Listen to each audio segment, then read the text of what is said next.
Hello students, a very warm welcome to Couple Commerce classes and a very warm welcome to our CMA Foundation Accountancy class.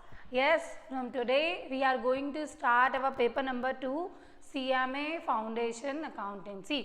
Paper number 2 CMA foundation का है financial and cost accounting.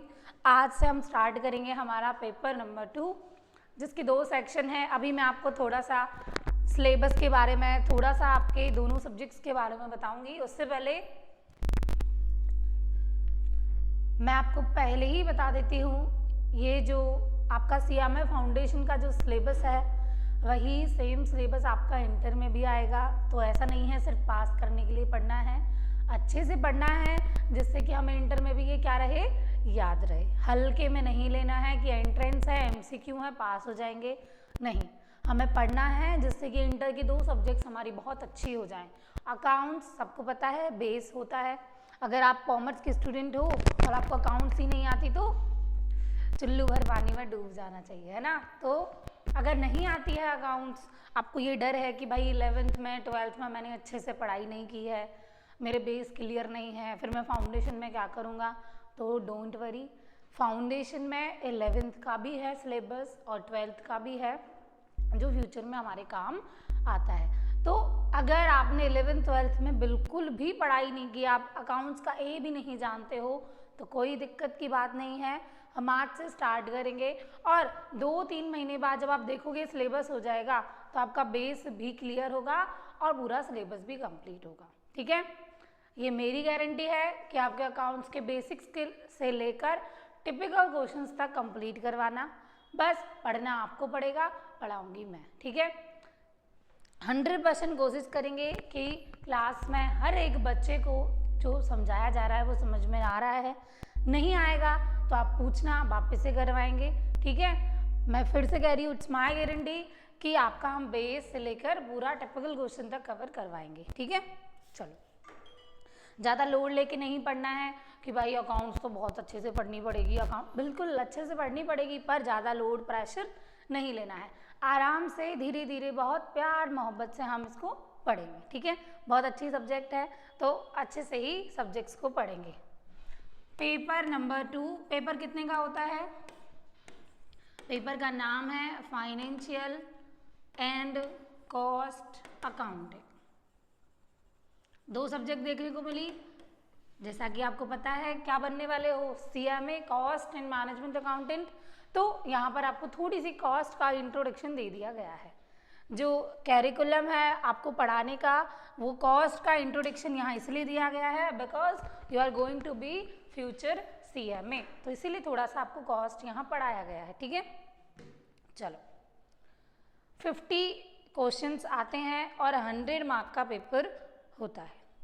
कितने question आते हैं? 50 MCQ आते हैं और 100 mark का paper होता है. Before that we will going to conclude कि यहाँ पर 2 सब्जेक्ट होंगी हमारी, that is one is financial accounting and another one is cost accounting. इसीलिए दोनों को कंबाइनली लिखा गया है फाइनेंशियल एंड कॉस्ट अकाउंटिंग. ठीक है, तो second one is your cost accounting. चलो, financial accounting and cost accounting. 1 minute.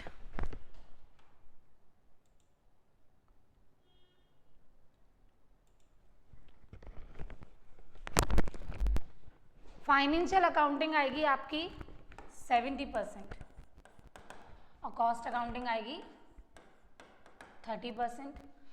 Percentage weightage है ये, क्योंकि MCQ हमारे 50 आते हैं तो just divide them in half. 35 MCQ आएंगे हमारे अकाउंटेंसी के और 15 MCQ आएंगे हमारे कॉस्ट अकाउंटेंसी के. ठीक है, हमारे 70% जो सिलेबस का पार्ट है वो है अकाउंट्स और 30% है कॉस्टिंग. इसके MCQ आएंगे 15 और इसके आएंगे 35. ठीक है, क्लियर. चलो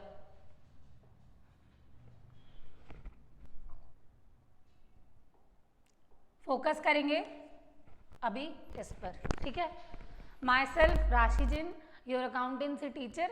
हम आपको अभी पढ़ाएंगे फाइनेंशियल अकाउंटिंग। ठीक है, चलो अब बात कर लेते हैं। ये तो हो गया कि मैम 70% आएगी हमारी अकाउंटेंसी, जिसमें 32 MCQ आएंगे।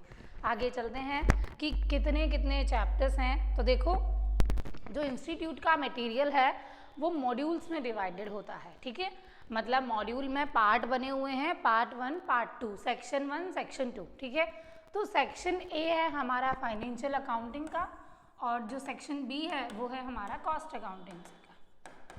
ये आपको इसलिए बता रहे हैं कि इन फ्यूचर हम बोलेंगे मॉड्यूल 1 कंप्लीट हो गया है, तो आपको पता होना चाहिए व्हाट वी आर रेफरिंग, हम क्या बोलना चाह रहे हैं। मॉड्यूल से मतलब पुस्तक नहीं है यहाँ पर, मॉड्यूल से मतलब है आपके चैप्टर्स। चैप्टर्स के अंदर क्या दे रखी हैं, बहुत सारी यूनिट्स दे रखी हैं। ठीक है, तो हम यहाँ पे क्या बोलेंगे, मॉड्यूल 1। तो वैसे ही सेक्शन ए के अंदर कितने मॉड्यूल हैं बच्चों, 3 मॉड्यूल हैं, module 1, module 2 and that one third one is your module 3।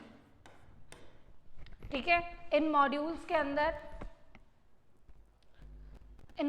अंदर आपके बहुत सारे चैप्टर्स गिवन हैं जो हमें कवर करने हैं। अब इन देखो, बहुत अच्छी बात यह है मटेरियल की, इंस्टीट्यूट ने बहुत अच्छे से मटेरियल डिज़ाइन करा है। आपको पहले ही बता दिया कि मॉड्यूल 1 का जो वेटेज है वो कितना है, 30% है। The weightage of module 1 is 30%, the weightage of module 2 is 15% and another one is 25%। ठीक है, कंबाइंडली कितना बन गया, 70% बन गया है। और मॉड्यूल जो सेक्शन बी है उसमें एक ही मॉड्यूल है, मॉड्यूल नंबर 4, और मॉड्यूल 4 का कितना वेटेज हो गया, सिंपल 30%। और इनको हम टोटल करेंगे 30, 25, 55, 55 और 10, 70, 70 और 30, 100। तो consolidatedly the syllabus is 100%, from that 30% is costing and 70% is accounting. 70% हिस्सा किसका है, अकाउंट्स का, 30% किसका है, कॉस्ट का। अकाउंट्स में 3 मॉड्यूल हैं और कॉस्ट में 1 मॉड्यूल है, 4 मॉड्यूल मिला के सिलेबस खत्म हो जाएगा। मॉड्यूल 1 का वेटेज बता दिया 30% है, मॉड्यूल 2 का 15, मॉड्यूल 3 का 25। ठीक है, अब वेटेज से मतलब क्या हो गया, देखो इंस्टीट्यूट ने आपको इधर मॉड्यूल वाइज वेटेज दिया है, तो वो इसलिए दिया है, वो आपको बताना चाह रहे हैं कि जो हम MCQ देंगे, तो जैसे हमारे पास 35 MCQ आएंगे, 35 टोटल अकाउंट्स के MCQ है, जिसमें 3 मॉड्यूल हमें दे रखे हैं। ठीक है, तो भाई 15 MCQ आते हैं मॉड्यूल 1 से। ठीक है, 7 to 8 MCQ आते हैं मॉड्यूल 2 से, और 12 to 13 MCQ आते हैं मॉड्यूल 3 से। ठीक है, अगर 12 यहाँ से आए तो यहाँ से 8 आएंगे, 12 और 8 20 और 15 35। अगर यहाँ से 13 आए तो यहाँ से 7 आएंगे, 13 और 7 20 प्लस 15 35। ये ऊपर नीचे हो जाता है, 1 2 2 4 MCQ का थोड़ा सा गैप रहता है, वो ऊपर नीचे हो जाएगा। ये क्या है, फिक्स मैटर है, फिक्स आपको बता रखा है कि ऐसा ऐसा सिलेबस होगा। तो कंबाइन करते हैं, अभी जो हमने देखा, कुछ पढ़ा नहीं है, बस मैंने आपको सिलेबस बताया। क्या पढ़ रहे हैं, CMA फाउंडेशन। कौन सा पेपर है, paper number 2। What is the name of your paper, financial and cost accounting. Financial accounting and cost accounting, इसके 2 हिस्से हैं, जहां फाइनेंशियल अकाउंटिंग 70% का है और कॉस्ट अकाउंटिंग 30% का है। फाइनेंशियल अकाउंटिंग में 35 MCQ आएंगे, इसके 15 आएंगे। एक MCQ 2 नंबर का होता है, 1 MCQ कैरी 2 मार्क। इसको सेक्शंस वाइज डिवाइड किया है, section A financial accounting, section B cost accounting. Section A के 3 मॉड्यूल है, मॉड्यूल 1, मॉड्यूल 2, मॉड्यूल 3। मॉड्यूल 1 का 30%, मॉड्यूल 2 का 15%, मॉड्यूल 3 का 25%। 30% मतलब 15 MCQ, इसमें से 7 से 8 बनेंगे, इसमें से 12 या 13, और इसमें टोटल फिक्स है 15 कॉस्ट के MCQ आएंगे ही आएंगे। ठीक है, चलो, तो ये तो बात हो गई हमारे पेपर पैटर्न की, ये बात हो गई हमारे सिलेबस की। ठीक है,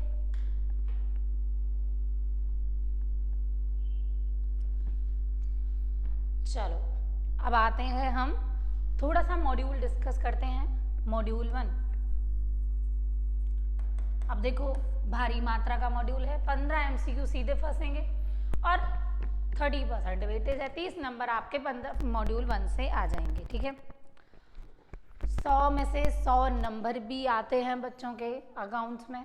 ठीक है, तो ये तो करना ही नहीं है कि मैम पूरे नंबर देखो MCQ पेपर है, हर पेपर में full out of full marks possible है। ठीक है, जितना आपका लेवल एक्यूरेसी होगा, जितना आपकी अच्छी प्रैक्टिस होगी, कॉन्सेप्ट होंगे, उतना ही आपके स्कोर आएगा। ठीक है, और जब आप पढ़ने लग जाओगे ना तो आपके थोड़े सा टाइम निकलेगा, सिलेबस होगा, तो आप ये जानोगे कि सबसे ईजी जिसमें स्कोर करना है वो है पेपर नंबर 2। इसलिए नहीं कि दैट इज़ माय सब्जेक्ट, आप खुद को समझ में आ जाएगा। ठीक है, तो जस्ट वेट एंड वॉच, जब तक हमारा थोड़ा सा सिलेबस हो जाता है हम देखते हैं, फिर आपको पता लगेगा कि सबसे ज़्यादा जो स्कोरिंग सब्जेक्ट है वो है आपकी अकाउंटेंसी। ठीक है, all subject are scoring but slightly scoring है हमारी अकाउंटेंसी। सबसे ज़्यादा आपको इसमें देखो कुछ रटना नहीं है, कुछ भी नहीं रटना है, सब कुछ समझना है, कॉन्सेप्ट है। चलो आ जाते हैं अब हम मॉड्यूल 1 की ओर। मॉड्यूल 1 में आपके अकाउंटिंग फंडामेंटल्स दे रखे हैं। क्या दे रखे हैं? मॉड्यूल 1 का जो नाम है वो है अकाउंटिंग फंडामेंटल्स। अकाउंटिंग फंडामेंटल्स कुछ 10 चैप्टर है इसके अंदर। कितने चैप्टर हैं? 10 चैप्टर हैं। तो कितने अकाउंटिंग फंडामेंटल्स के अंदर 10 चैप्टर्स गिवन हैं आपके।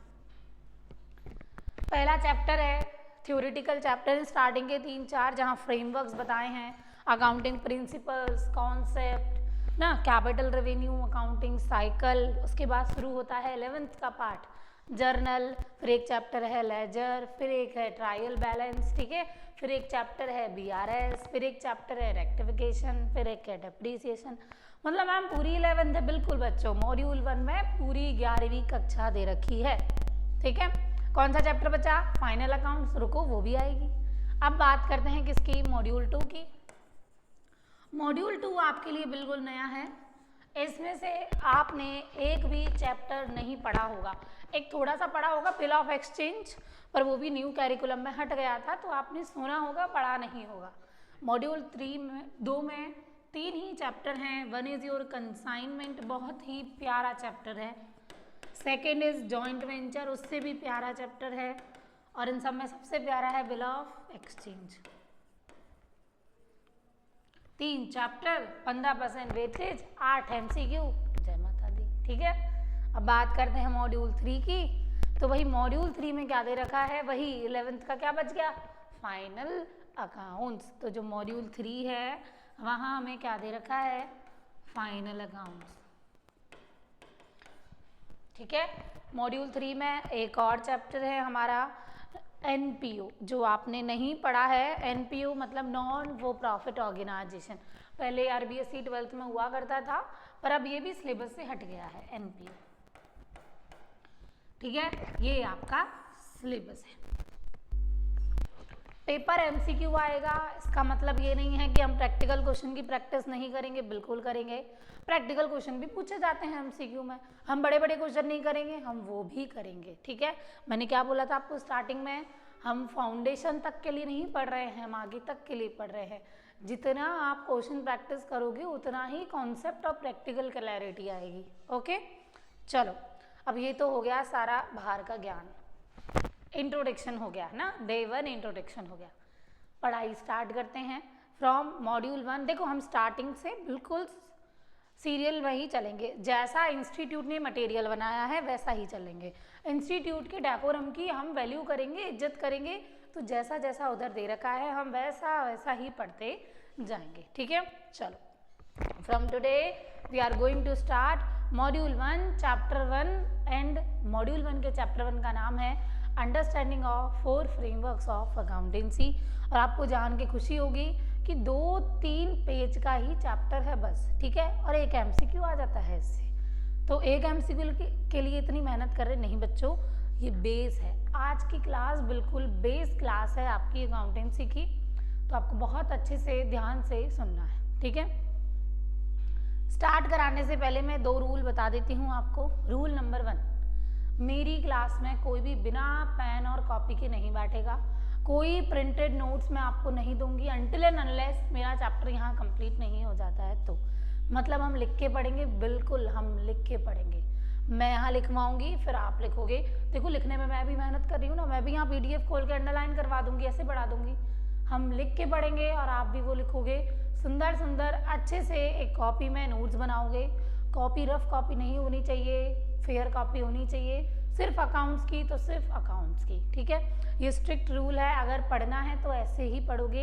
एक पेन रखो और एक बढ़िया सी कॉपी रखो। कॉपी कोई भी रखो, कोई मतलब नहीं है, अलग होनी चाहिए बिल्कुल सारी सब्जेक्ट से, ठीक है। रूल नंबर 2, जो यहाँ पढ़ाया है वो पढ़ के आओगे, जो क्वेश्चन दिया है वो करके आओगे, ठीक है। बस होमवर्क जो दिया है वो करना है। आज नहीं दिया तो कुछ नहीं करना। मैंने बोला है आज कुछ नहीं पढ़ना, तो बस घर जाके कुछ नहीं पढ़ना। जैसा जैसा मैं बोलूँगी आपको वैसे वैसे ही पढ़ना है। फिर देखते हैं आपका क्या रिजल्ट रहता है, ठीक है।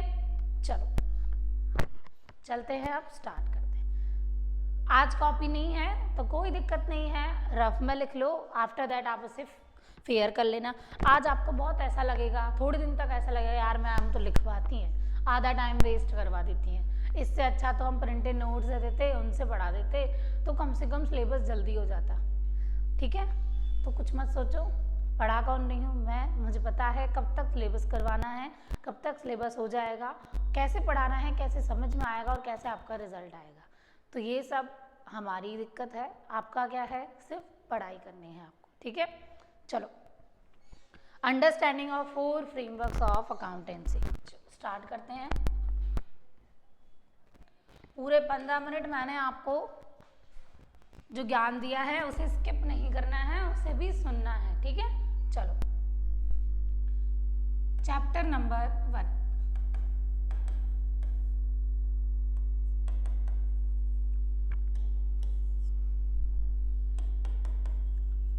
Frameworks of accountancy.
सब्जेक्ट का नाम है फाइनेंशियल अकाउंटिंग, ठीक है। चैप्टर है हमारा फ्रेमवर्क्स। अब आ जाओ, फ्रेमवर्क को छोड़ो, अब हम समझते हैं कि सब्जेक्ट का नाम है तो इसका मतलब क्या है, ठीक है। तो सबसे पहले आता है बिजनेस, कि भाई बिजनेस क्या होता है। तो बिजनेस क्या है, कोई भी ऐसी एक्टिविटी जिससे हमें क्या हो रहा है, या तो फायदा हो रहा है या नुकसान हो रहा है। इंटेंशन नुकसान का नहीं है, वो तो हो जाता है। इंटेंशन किसका है, हमारा प्रॉफिट का। तो what is business, business is an activity done due to which profit and loss generated.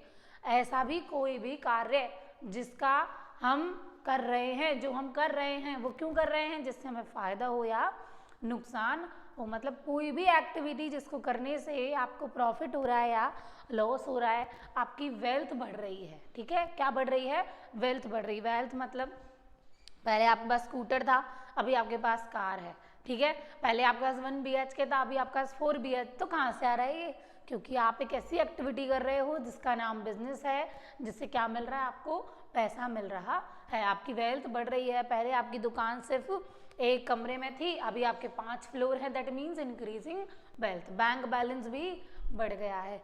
तो बिजनेस एक ऐसी एक्टिविटी है जिससे फायदा होता है, जिससे हमारी वेल्थ क्या होती है, इंक्रीज होती है। इंटेंशन फायदे का ही होता है, नुकसान कोई सोचता थोड़ी ना है, वो तो हो जाता है, ठीक है। तो ये होता है बिजनेस। अब भाई बिजनेस चलाता कौन है, हम चलाते हैं, लोग चलाते हैं। अकेला बंदा चला रहा है उसको बोलते हैं सोल प्रोप्राइटर। सोल मतलब अकेला ही मालिक है वो, ठीक है। 2 लोग चला रहे हैं, मिलके चला रहे हैं, दोस्त हैं, मित्र हैं, दैट मीन्स पार्टनरशिप। बहुत सारे लोग मिल गए तो कंपनी समाज सेवा के लिए बना रहे हैं तो कोऑपरेटिव सोसाइटी। तो बिजनेस एक ऐसी एक्टिविटी है जिससे प्रॉफिट होता है, वेल्थ बढ़ती है। चलाता कौन है? लोग चलाते हैं, हम जिंदा मनुष्य चलाते हैं, ठीक है। बिजनेस का form sole proprietor, partnership, company, whatever it is, कुछ भी हो सकता है। बिजनेस में रिसोर्स क्या होंगे? अब कैसे होगा बिजनेस? इंसान, मैन, मनी, लेबर, मटेरियल, ये लगेगा तभी तो धंधा होगा। अगर आपको दुकान खोलनी है तो भाई एक बिल्डिंग भी चाहिए ना, खोलेगा कौन? आप भी चाहिए, वहाँ रखने के सामान भी चाहिए, उसे रन करने के लिए लेबर भी चाहिए। तो ये सब क्या है? रिसोर्स हैं जो बिजनेस चलाने के लिए चाहिए, जिनसे प्रॉफिट जनरेट होगा। बिजनेस का नेचर, बिजनेस का जो भी रिसोर्सेज का जो भी नेचर है, हम इकोनॉमिक्स में पढ़ते हैं कि हमारी डिमांड तो बहुत है, रिसोर्सेज क्या है? स्केयर हैं ना। हम जो वांट्स क्या हैं? अनलिमिटेड हैं। हम जो चाहते हैं, वो चाहत तो जिंदगी में ख़त्म नहीं हो सकती है, लेकिन रिसोर्स क्या है? लिमिटेड है। लिमिटेड रिसोर्स को अच्छे से उपयोग करके प्रॉफिट जनरेट करना ही क्या है? बिजनेस है। अगर इतना ही ईजी होता तो सब में बिजनेस कर लेते। कौन बिजनेस करता है? जिसके पास ये शक्ति है, ये ताकत है, किस क्या करने की? लिमिटेड रिसोर्स को इफेक्टिव एंड एफिशिएंट मैनेज करके उन्हें यूज करने की, दैट इज कॉल्ड बिजनेस, ठीक है। अब मैंने अभी जस्ट बोला अच्छे से मैनेज करने की, है ना। क्यों जरूरत है? क्योंकि भाई फायदा भी तभी होगा। अगर बिजनेस में मैनेजमेंट नहीं होगा तो वो बिजनेस भी अच्छा बिजनेस नहीं कहलाया जाएगा। और मेन एम क्या होता है बिजनेस का? प्रॉफिट कमाना। क्या होता है? प्रॉफिट कमाना। ये तो मैम ये क्या है? हम बार बार बिजनेस बिजनेस बिजनेस, अभी जस्ट लास्ट पॉइंट आता है। अब आपने प्रॉफिट कमाया है या लॉस कमाया है, ये कैसे पता लगेगा? आपकी वेल्थ बढ़ी है या नहीं बढ़ी है, ये कैसे पता लगेगा? तो वो रिकॉर्ड से पता लगेगा। किससे पता लगेगा? रिकॉर्ड से पता लगेगा। That is called accountancy only. जब भी हम बिजनेस का फाइनेंशियल रिकॉर्ड बनाते हैं, उसी को क्या बोलते हैं? फाइनेंशियल अकाउंटिंग बोलते हैं, ठीक है, सिंपल। तो अभी हमने क्या जाना कि भाई बिजनेस क्या है, बिजनेस चलाता कौन है, रिसोर्स कहाँ से आएंगे, मैनेज क्यों करेंगे? क्योंकि हमें क्या कमाना है? पैसा, प्रॉफिट, वेल्थ मैनेजमेंट करना है। ये सब कैसे होगा? पता कैसे चलेगा? कितना फ़ायदा हुआ, कितना नुकसान हुआ, कितनी उन्नति हुई, कितनी प्रगति हुई? तो कैसे पता लगेगा?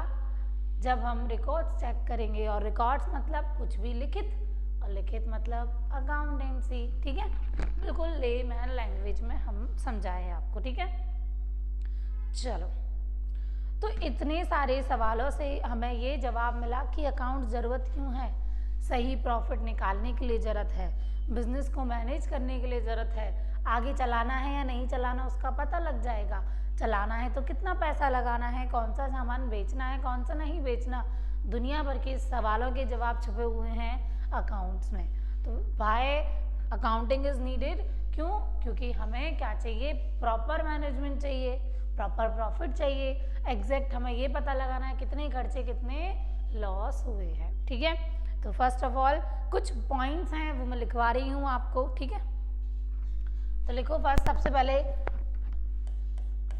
सेम जैसे जैसे मैं लिखती हूँ वैसे वैसे लिखते जाओ। फर्स्ट, इंट्रोडक्शन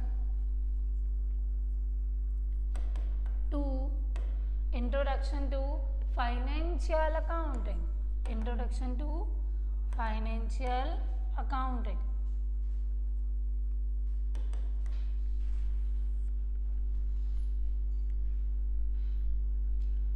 यहां लिखेंगे points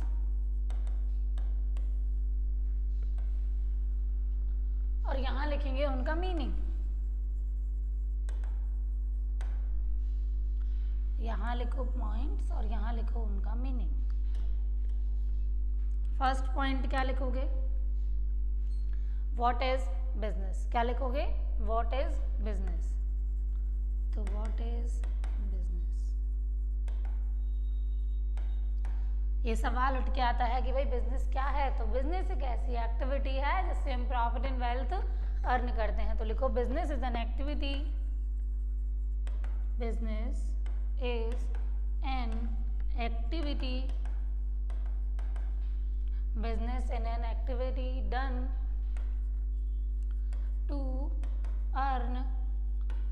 profit done to earn profit and increase wealth, and increase wealth। तो बिजनेस एक ऐसी एक्टिविटी है जो क्यों की जाती है, प्रॉफिट अर्न करने के लिए और वेल्थ को इंक्रीज करने के लिए की जाती है ना।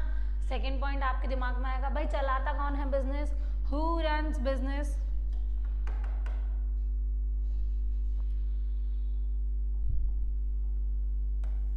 तो the second pointer is who runs business. तो कौन रन करता है, people come together with a common goal, लोग करते हैं, people come together, people come together with a common goal, with a common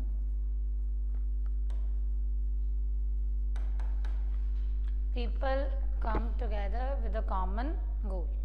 business के फॉर्म्स क्या हैं, तो फॉर्म्स ऑफ बिजनेस,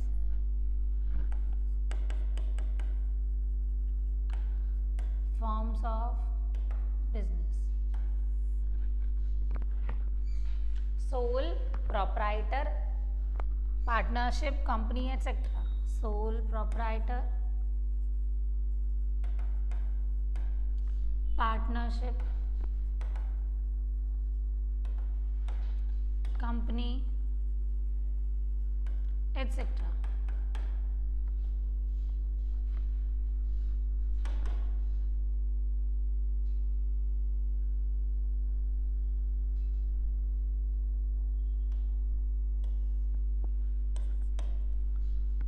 ठीक है। बिजनेस के रिसोर्सेज क्या होंगे, तो फोर्थ पॉइंट है हमारा बिजनेस रिसोर्सेज, बिजनेस रिसोर्सेज। तो बिजनेस रिसोर्सेज क्या होंगे हमारे, money, labour, machine, building, materials. Money, labour, buildings, machines, etc. Nature of resources, resources are limited and costly, महंगे होते हैं और लिमिटेड और होते हैं। तो nature of resources, nature of resources, they are limited and costly. तो देखो resources are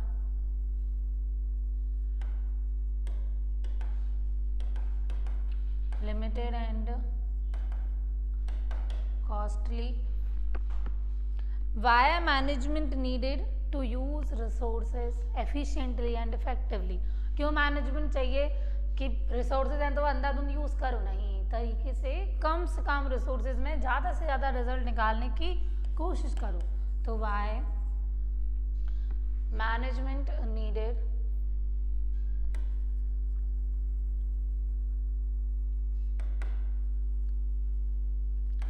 via management needed, तो क्यों चाहिए भाई, to use resources efficiently, to use resources efficiently. And last one is main aim of business क्या होता है, earning profit. Aim of business seventh point है, एम ऑफ बिजनेस क्या है, earning profit.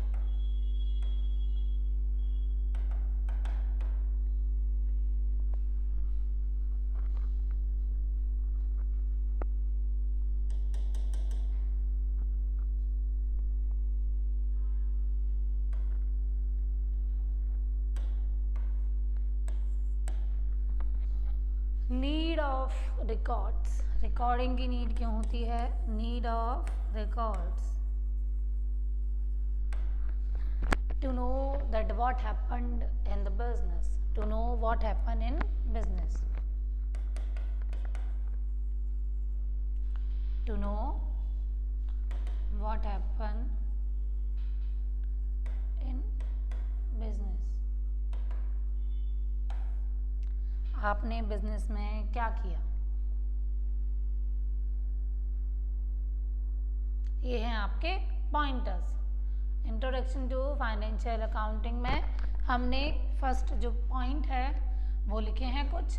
First pointer is हमारा business क्या होता है, सेकेंड इज बिजनेस को चलाता कौन है, एंड थर्ड इज बिजनेस के फॉर्म्स क्या हैं, रिसोर्सेज क्या हैं, क्या नेचर है रिसोर्सेज का, मैनेजमेंट क्यों ज़रूरी है, और ये रिकॉर्डिंग क्यों करनी होती है। ठीक है, चलो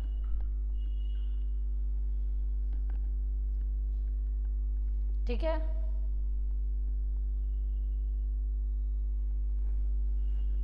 अब बात करते हैं, ये तो हो गया बिजनेस। बिजनेस से दो सवाल उठ के आते हैं, ठीक है, कि बिजनेस का रिजल्ट क्या निकला। आपने इतनी मेहनत करी, लोग लगाए, पैसा लगाया, मनी लगाई है ना, मटेरियल, लेबर वगैरह सब लगा दिया, फ़ायदा क्या हुआ इसका। इसका फ़ायदा क्या हुआ, वो क्या है, इंग्लिश में उसको क्या बोलते हैं, रिजल्ट ऑफ बिजनेस, या तो प्रॉफिट या लॉस। चलो आज हो गया प्रॉफिट, आज पोजीशन क्या है आपकी, ठीक है, क्या पोजीशन है आपकी, तो वो क्या बताएगा हमारा बिजनेस की, मतलब कितने एसेट हैं और कितनी लायबिलिटी हैं आपके पास। ठीक है, चलो तो टू बेसिक क्वेश्चन अराइज होते हैं बिजनेस से। सेकंड पॉइंटर बनाओ, two basic question, two basic question of business. First A, क्या रिजल्ट निकला, रिजल्ट ऑफ बिजनेस। मैं ये क्यों लिखा रही हूँ, मैं या तो आज की क्लास में ही पता लग जाएगा या सेकंड क्लास में कि ये क्यों लिख रहे हैं हम, result of business, position of business, तो मैं बताऊंगी क्यों। तो रिजल्ट ऑफ बिजनेस का मतलब है कितना तो भैया प्रॉफिट हुआ है और कितना आपको लॉस हुआ है। इफ अगर लॉस हुआ है तो पोजीशन का अगर आपसे कोई पूछे, इसका मतलब वो क्या पूछ रहा है आपसे कि आपके पास कितने एसेट्स हैं, क्या पूछ रहा है वो आपसे कि आपके पास कितने एसेट्स हैं। तो what assets are there in your business, तो what assets are there, इन दो सवालों से वो ये पूछना चाहता है। अगर कोई आपसे पूछे what is the position of your business, तो ये मत बताना 2 लाख का फायदा हुआ, no, that is the answer of the question what is the result of your business. ये जो आप जवाब दे रहे हो वो किसका आंसर है, रिजल्ट का। रिजल्ट पूछे तो जवाब देना है प्रॉफिट हुआ या लॉस हुआ, पोजीशन पूछे तो बता देना किनके कितने एसेट हैं और कितनी लायबिलिटी है। ठीक है, चलो हुआ कहाँ से, मतलब कौन सा सोर्स है, फाइनेंशियल सोर्स क्या है, पैसा है, उधारी है, खुद का है या बाहर का है।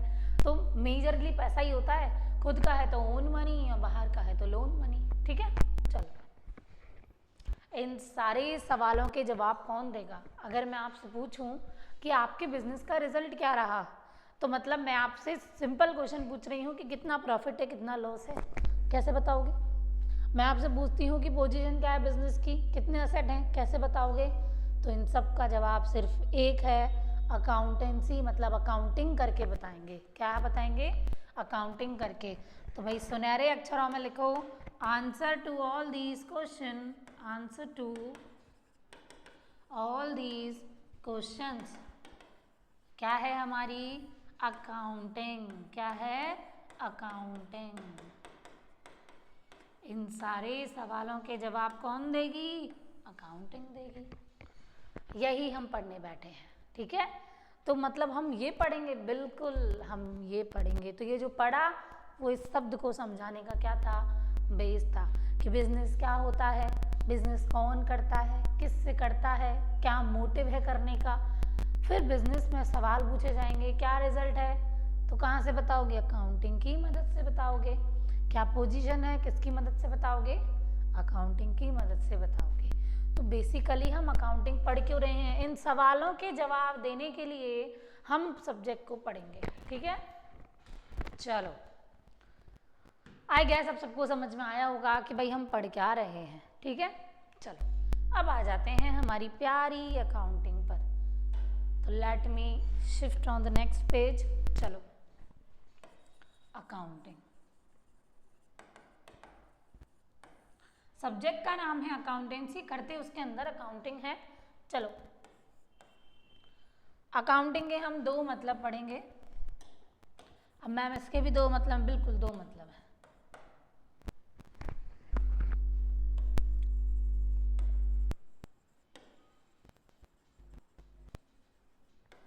लेमैन लैंग्वेज मतलब आम आदमी, आम आदमी की भाषा, है ना। और इजी कर देते हैं, मैंगो मैन। आम आदमी को क्या बोल सकते हैं हम? मैंगो मैन की भाषा, ठीक है। कोई भी आप चल रहे हो रास्ते पे, आपसे किसी ने पूछा अकाउंटिंग क्या होती है, आपको नहीं पता कि वो कॉमर्स बैकग्राउंड से है या नहीं है। एकदम कोई भी चलते अंकल ने पूछ लिया कि बेटा अकाउंटिंग क्या होती है, क्या बोलोगे? Accounting is a language, accounting नहीं, अकाउंटिंग इज़ अ प्रोसेस जहाँ पर ट्रांजेक्शन को रिकॉर्ड करते हैं, क्लासीफाई करते हैं, समरी करते हैं, ये करते हैं, वो करते हैं। अंकल बोलेंगे बेटा सीधे साफ शब्दों में समझाओ, एक लाइन में समझाओ अकाउंटिंग क्या होती है। तो जैसा आम आदमी को समझ में आ जाए वैसा आप छोटा सा जवाब दे देना कि अकाउंटिंग क्या है? बिजनेस की लैंग्वेज है। क्या है? बिजनेस की लैंग्वेज है। बिजनेस की लैंग्वेज को क्या बोलते हैं हम? अकाउंटिंग बोलते हैं। अकाउंटिंग क्या है? बिजनेस की लैंग्वेज, लैंग्वेज ऑफ बिजनेस। मतलब देखो, अगर मैं आपसे पूछती हूँ भूख लगी है तो क्या बोलोगे? या तो हाँ बोलोगे या ना बोलोगे। तो अगर आपको भूख लगी है तो ये आपका इंटरनल फीचर है जिसको आप अपने शब्दों में बयां कर रहे हो।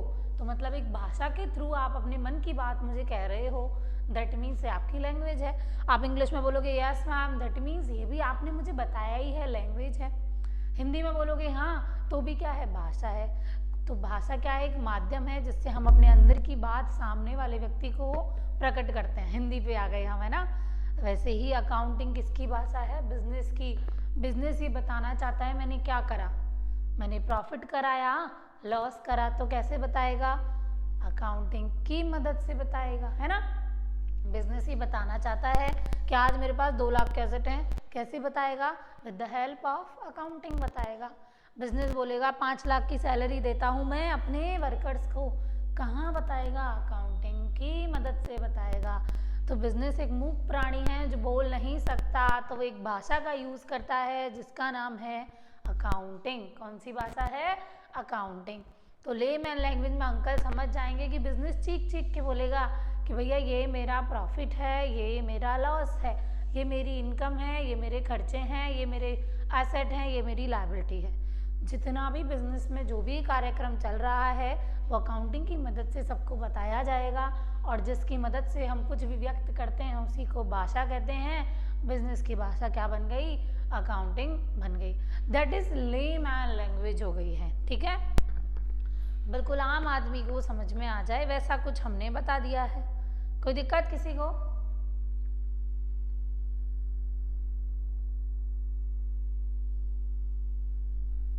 ठीक है। अब आते हैं, कोई पढ़ा लिखा एकदम सूट वूट पहन के कोई आपको मिला, वो चार्टेड अकाउंटेंट है, सिया में है, बीकॉम एमकॉम कर रखी है, बढ़िया जॉब है, मतलब वो कॉमर्स बैकग्राउंड से है, या फिर कॉमर्स बैकग्राउंड से नहीं भी है तो भी वो समझना चाहेगा। अच्छे से आप उसे कैसे समझाओगे?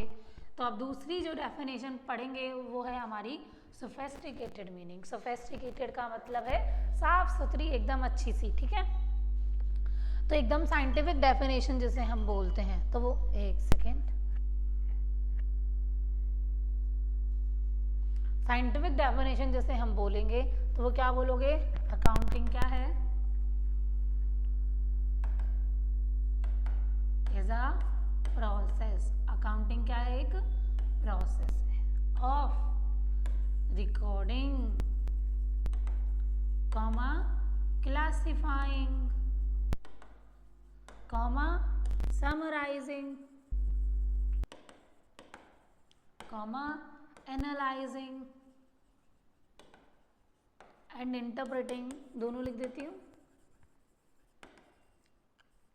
And disclosure of all financial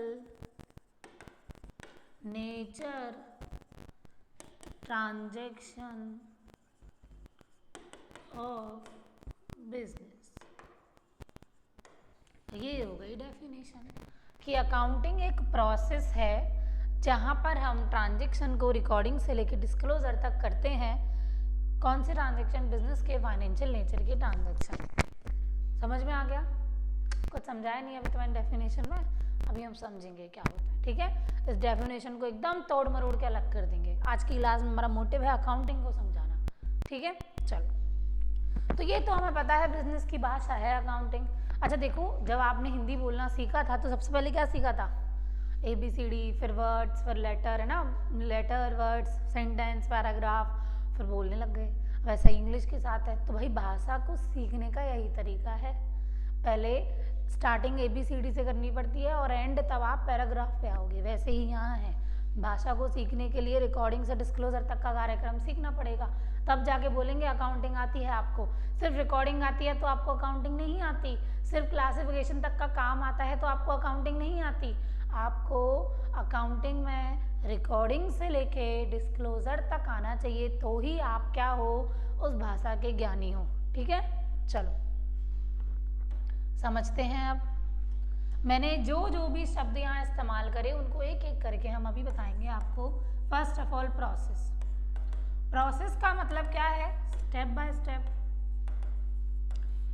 process का मतलब क्या है बच्चों? Step by step. Step by step का मतलब एक दिन का काम नहीं है, आज बैठे खत्म, सिलेबस खत्म, चैप्टर खत्म, अकाउंट्स खत्म, नहीं। स्टेप बाय स्टेप का काम है। तो अकाउंटिंग क्या है? एक प्रोसेस है। क्या है? प्रोसेस। धीरे धीरे धीरे धीरे एक एक सीढ़ी हम चढ़ते हैं। ठीक है, जहां पर हम क्या करते हैं? Recording, classification, summarising, interpretation, disclosure. अब इन पांचों स्टेप को समझने के लिए बहुत ही भद्दा सा एकदम लेमैन एग्जांपल लेंगे हम अभी। भद्दा तो नहीं बोलेंगे, अच्छा एग्जांपल है कि मान लेते हैं आपके घर में आपके कपड़े अलग अलग अलग अलग रूम में फैले हुए हैं। आपके रूम के अलावा सब जगह हैं, अलमारी में नहीं है। तो ऑब्वियसली माता जी वजन तो देंगी। फिर आपकी मम्मी ने बोला इन सबको बैठ के जमा दो, आज संडे है, इनको जमा दो। सबसे पहला जो काम है वो आप क्या करोगे? सभी कपड़ों को सभी रूम से लाकर अपने बेड पर पटक दोगे, है ना। इसका मतलब आपने कपड़ों को रिकॉर्ड कर दिया। वैसे ही बिजनेस में पहले जो ट्रांजैक्शन होगा उसे हम लिखेंगे, सबसे पहले लिखेंगे उसको, उसमें वो रिकॉर्ड करेंगे। ठीक है, अब क्या करोगे? कपड़े पड़े हैं बेड पे, टी शर्ट अलग, पैंट अलग, शर्ट अलग, जीन्स अलग, कैप अलग, ये अलग, वो अलग, सब अलग, भिन्न भिन्न टाइप के कपड़ों को हम अलग अलग अलग अलग करेंगे। दैट मीन्स क्या करा हमने? Classification. Third point is 15 T shirt इकट्ठी हो गई हैं, घड़ी बनाओ, इकट्ठा करो, अलमारी में रख दो। 10 जीन्स हैं, घड़ी बनाओ, इकट्ठा करो, अलमारी में रख दो। दैट मीन्स हमने क्या बना ली? समरी बना ली। क्या बना ली? समरी बना ली। अब शादी में जाना है, पार्टी में जाना है, बर्थडे पार्टी में जाना है, खोलो अलमारी। ये मैंने रोहन की पार्टी में पहना था तो सोहन की मैं ये नहीं पहन सकती हूँ या पहन सकता हूँ। ठीक है, फंक्शन कैसा है? बड़ा है तो एकदम गौड़ी कपड़े चाहिए, नॉर्मल है तो नॉर्मल कपड़े चाहिए। हम क्या कर रहे हैं? अलमारी को खोल के एनालिसिस कर रहे हैं, सोच विचार कर रहे हैं, इंटरप्रिटेशन। फिर कपड़े पहनेंगे तो सबको दिखेंगे, that means disclosure. Same goes with accounting. ये जो कपड़े वाला प्रोसेस है, 5 प्रोसेस में जो कंप्लीट हुआ है, सेम गोज विद अकाउंटिंग। कोई भी ट्रांजैक्शन होगा पहले उसे लिखेंगे। मैंने क्या बोला था? अकाउंटिंग एक प्रोसेस है, तो रोज जो ट्रांजैक्शन हो रहा है उसे लिखेंगे, लिखकर उन्हें अलग अलग छांटते जाएंगे। लिखा छांटा, लिखा छांटा, अंत में क्या बनाएंगे? समरी बनाएंगे, क्योंकि रिजल्ट बताना है ना। तो अंत में समरी बनाएंगे कि पूरे साल क्या लिखा, क्या अलग करा और क्या समरी बनती है। समरी के बाद उसे समझेंगे कि इतने खर्चे हैं, इतनी इनकम है, इतना फ़ायदा हो गया, इतना नुकसान हो गया। उस फ़ायदे नुकसान को एक स्टेटमेंट में जनता को, दुनिया को, अपने मालिक को, वर्कर को, बैंक को, गवर्नमेंट को जिसे चाहिए उसे दिखा देंगे। दैट मीन डिस्क्लोजर कर देंगे। आपको आ गई भाषा अकाउंटेंसी। रिकॉर्डिंग करेंगे ट्रांजैक्शन की, क्लासिफिकेशन, समरी, इंटरप्रिटेशन और डिस्क्लोजर। डेफिनेशन में एक वर्ड था, एक प्रोसेस है, फिर ये 5 वर्ड थे। भैया ये रिकॉर्डिंग क्लासिफिकेशन होगा किसका? ट्रांजैक्शन का। कौन से नेचर के ट्रांजैक्शन होने चाहिए? फाइनेंशियल नेचर के ट्रांजैक्शन होने चाहिए। जैसे कि एग्जांपल समझो, अकाउंट्स की जो भाषा है, बिजनेस की भाषा है अकाउंटिंग, जो एक ही मेथड समझती है, पैसा पैसा पैसा, rupees rupees rupees, money money money. ठीक है, मतलब दया भाव प्रेम ये सब, गुस्सा ये सब इसके नहीं सिस्टम में है। इसके सिस्टम में एक ही फिक्स है, दैट मीन्स मनी। आज जैसे कि मान लेते हैं आपकी दुकान है, दुकान पे चिंटू काम करता है। चिंटू की आज अपनी गर्लफ्रेंड से लड़ाई हो गई है, उसका मूड सुबह से ही खराब है। दुकान में चिंटू काम कर रहा है, आप यहाँ बैठे हो काउंटर पे सेठ जी की जैसे। कोई कस्टमर आता है, कस्टमर बोलता है आपको कि भैया शर्ट दिखा दो। चिंटू ने 10-5 शर्ट दिखा दी। कस्टमर बोला मज़ा नहीं आया, थोड़े और बढ़िया दिखाओ। चिंटू ने और बढ़िया दिखा दी। कस्टमर ने बोला भैया थोड़ा एकदम अलग दिखाओ। चिंटू को आई गुस्सा, चिंटू ने बोला हमारे पास तो यही है, लेना है तो लो वरना चले जाओ। जो कस्टमर है वो शर्ट लेके नहीं जाएगा, पता है आपको बिल्कुल, और ना वो आगे किसी को रेफर करेगा, बोलेगा ये तो बदतमीज है इनका वर्कर, तो इसको बात करने की तमीज नहीं है कस्टमर से। आप चेयर पे बैठे बैठे ये सब देख रहे हो, आपका दिल जानता है कि नुकसान हो गया है, बिल्कुल, क्योंकि चिंटू आया था तो क्या पता शॉपिंग करके जाता, वो कोई भी पर्सन आया था, कस्टमर आया था तो शॉपिंग करके जाता, या कस्टमर का इंटेंशन ही मजे लेने का था, आपको पता नहीं है ना। कस्टमर खरीदने आया था, कुछ क्या क्या करने आया था, आपकी इज्जत भी गई और पैसा भी गया, क्योंकि कस्टमर ने माल खरीदा ही नहीं। आपका दिल जानता है नुकसान हो गया। मुझे ये बताओ कितने का नुकसान हुआ? हम पता ही नहीं लगा सकते। क्यों नहीं पता लगा सकते? देखो, उसने माल खरीदा थोड़ी ना था, जब आपको पता है कि 10,000 का सामान खरीदा, बस वो वापस चला गया। तो जब हम मीज़र नहीं कर सकते तो उसे अकाउंट्स में नहीं लिखेंगे। इसका मतलब कस्टमर आया, गुस्सा होके चला गया, उसे हम अकाउंट्स में नहीं लिखेंगे, नहीं लिखेंगे। क्यों? क्योंकि वो मीजरेबल ही नहीं है। तो when something in not measurable in money terms, that is not recorded in accounting. जिसे हम मनी टर्म्स में मीजर नहीं कर सकते, उसे अकाउंट्स में लिखते भी नहीं हैं। अच्छा, कस्टमर ने मान लेते हैं खरीद ली होती शर्ट, बिल बना दिया आपने, फिर आपके मुंह पे मार गया, दैट मीन्स सेल रिटर्न, बिका सामान, फिर क्या हो गया? रिटर्न हो गया। तो जब कस्टमर ने सामान खरीदा ही नहीं तो आपको पता ही नहीं कितने का नुकसान हुआ है, तो उसे लिखेंगे नहीं। लेकिन आपको पता है कितने का हुआ, कितने का वापस किया, तो अब उसे लिख लो। आपके घर से रोज खाना आता है दुकान पे, तो घर से आए हुए टिफिन का कोई मोल थोड़ी ना है, तो हम उसे अकाउंट्स में नहीं लिखते। आज घर से मम्मी ने खाना नहीं भेजा, तो आपने क्या करा? ऑर्डर करा। तो अब किसी का प्यार नहीं है, अब तो साथ में क्या आया है? बिल आया है भाई, 300 रुपये की थाली मंगवाई है आपने, तो अब इसको बिजनेस के खर्चों में लिखा जाएगा। तो जो मीजरेबल है उसे लिखो, जो नहीं है उसे मत लिखो। चाहे दिल में दर्द हो रहा है होने दो, अकाउंट्स में वो नहीं आएगा, क्योंकि वो उस मनी में हम मेजर नहीं कर सकते हैं। ठीक है, तो सिर्फ कौन से ट्रांजेक्शन लिखते हैं? फाइनेंशियल नेचर के, जो भी किस में होने वाले? बिजनेस में होने वाले। बिजनेस के अलावा कहीं भी ट्रांजेक्शन हो रहे हैं, घर पे हो रहे हैं, बाहर हो रहे हैं, नहीं लिखेंगे। ठीक है, घर पे आपने, आपके बच्चे ने पिज़्ज़ा मंगवा के खाया, खाने दो, आपने बिजनेस में खाना मंगवाया है वर्कर के लिए, आपके लिए, वो लिखा जाएगा। आपके बच्चे ने घर पे कुछ भी करा, वो नहीं लिखा जाएगा। तो किसके ट्रांजेक्शन को? बिजनेस के क्योंकि हमारी भाषा नहीं है हिंदी इंग्लिश है हमारी भाषा, तो हमारी भाषा नहीं है अकाउंटेंसी। किसकी भाषा है? बिजनेस की। तो बिजनेस के सारे कार्यक्रम लिखे जाएंगे अकाउंटिंग में, समझे? अब एक बार डेफिनेशन पढ़ो। अकाउंटिंग क्या है? एक प्रोसेस है जहाँ रिकॉर्डिंग करते हैं, क्लासिफिकेशन करते हैं, समरी करते हैं, एनालिसिस करते हैं, इंटरप्रिटेशन करते हैं, डिस्क्लोजर करते हैं। कौन से ट्रांजेक्शन का? फाइनेंशियल नेचर ट्रांजेक्शन का, जो भी किसके? बिजनेस के। I think all student got it, सबको समझ में आ गया है डेफिनेशन।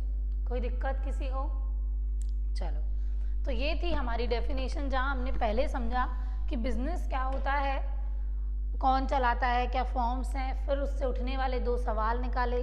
सवालों के जवाब कौन देगी? अकाउंटिंग देगी। अकाउंटिंग बिजनेस की भाषा है, पढ़े लिखों की नज़रों में अकाउंटिंग की ये डेफिनेशन है। रिकॉर्डिंग होती है जर्नल में, नया चैप्टर, क्लासिफिकेशन लेजर में एक चैप्टर, समरी ट्रायल में chapter, analysis P and L में चैप्टर, डिस्क्लोजर बैलेंस शीट में एक चैप्टर, इसी के साथ बहुत सारे चैप्टर भी आपके कवर हो जाएंगे। तो आज हमने फ्रेमवर्क से रिलेटेड कुछ नहीं पढ़ा। हमारा जो चैप्टर का नाम है वो है अकाउंटिंग फ्रेमवर्क। अभी हमने सिर्फ क्या समझी है, अकाउंटिंग समझी है, फ्रेमवर्क नहीं समझा है। अब हम नेक्स्ट क्लास में समझेंगे। तो आज की जो क्लास थी वो इंट्रोडक्टरी क्लास थी, इम्पॉर्टेंट क्लास थी। ऐसा नहीं है कि डे 2 से देखें, डे 3 से देखें, बिल्कुल नहीं, डे 1 से ही देखना है। स्टार्टिंग में मैंने आपको कैरिकुलम बताया, सब्जेक्ट बताई, कैसे पढ़ना है वो बताया। आफ्टर दैट अकाउंटिंग का बेसिक बताया। तो पहले वो पढ़ना है, फिर इसको पढ़ना है, ठीक है। Thank you for today. मिलते हैं कल और आगे प्रोसीड करेंगे अकाउंटिंग के